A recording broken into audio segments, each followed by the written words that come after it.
Hello and welcome back to the channel. This is going to be a quick excerpt on how to change out the standard front class 2 hitch that is on the Harbor Freight 1720-pound trailer to a class 3 hitch that has an integrated trailer jack mounting position. This allows you to put your jack dead center instead of on either of the two sides. By putting it on either of the two sides, the problem you might run into is over time it will bend the frame depending on how much weight you're just letting sit here. Other nice advantage here is that this is a 5,000-pound mounting coupler with a 700-pound tongue weight as opposed to a 3,500 pound capacity and 500-pound tongue weight. So how did we do this? I'm going to go over this real fast. How do we do this? So we used the 3 existing holes that the frame comes with, right? We replaced this 1/8 inch plate here with a quarter inch plate, and we extended this out so that we could get this 3rd hole with some 1.25 inch strap. So the 1.25 inch is 3/16 inch thick. The plate itself is 1/4 inch thick.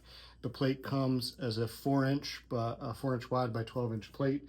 You can just kind of line it up under there, draw your lines as it's hanging over the edge of the frame to get your size. You need to make sure that the A-frame of this is nice and even, and to do that you can bolt the first 2 bolt positions in on the trailer frame, and then that allows you to sort of line it up, snug it tight, and then get all your other measurements before you drill your holes. The other nice thing about this is that we've corrected what I would call is an issue, in that the standard Harbor Freight frame, you mount your safety chain right here to this one, well, you mount it actually here to this one bolt that's missing, but you would mount it across this bolt, and then your safety chain is just spread across one bolt, one link. This is now bolted to the frame in 2 spots and allows you to have a separate chain for each side. How did we cut it? No welding or anything involved. How did we cut it? We used just a standard 6.5 inch circular saw. We used a Diablo wood and metal blade.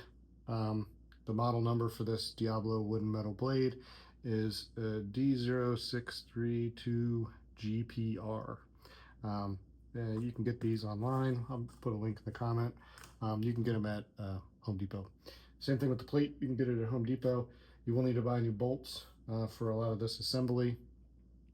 The standard hardware that comes with a Harbor Freight trailer is grade 8 bolts.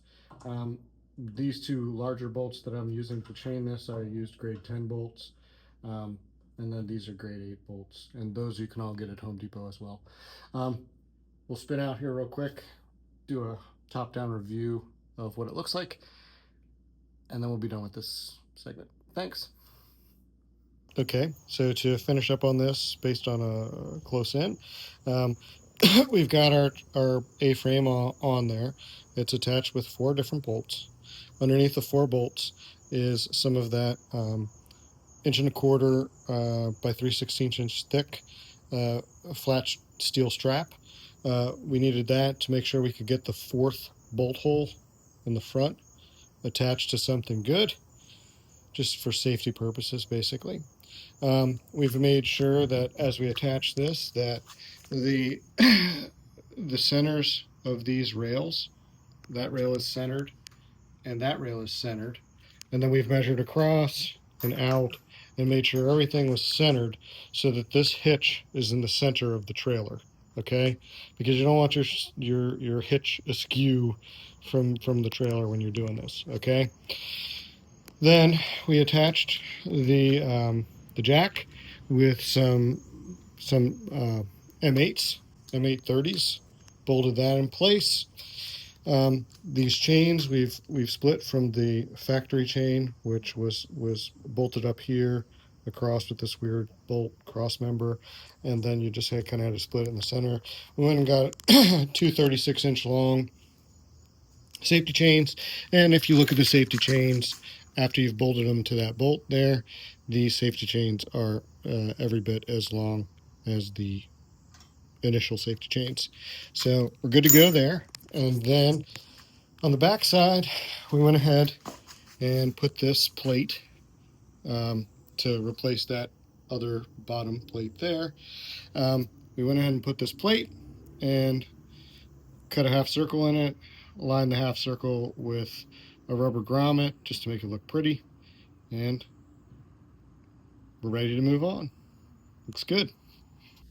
Okay, thank you for watching this short segment. Sorry it's not as detailed as the other segments. This is part of a larger series where we're building out this Harbor Freight 1,720-pound trailer, and we're doing things like adding larger tires, wheel hub spacers, fixing the lug studs so that they're long enough to hold those larger tires, changing out this, adding the jack stand, putting in under mount ramps that are integrated into the trailer, putting in spare tire storage, changing out the way the taillights are installed so that they're integrated more into the frame and are now less likely to be broken. Lots of stuff like that coming for this trailer series. Detail on this was sadly lost. I don't want to get into it. Sadly lost.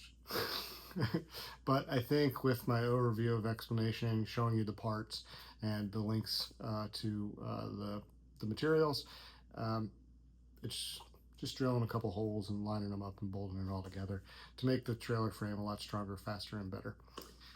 Thank you for your time. If you like what's going on in this series, or you like just this video, please do like and subscribe, and thank you for your time. Have a wonderful day.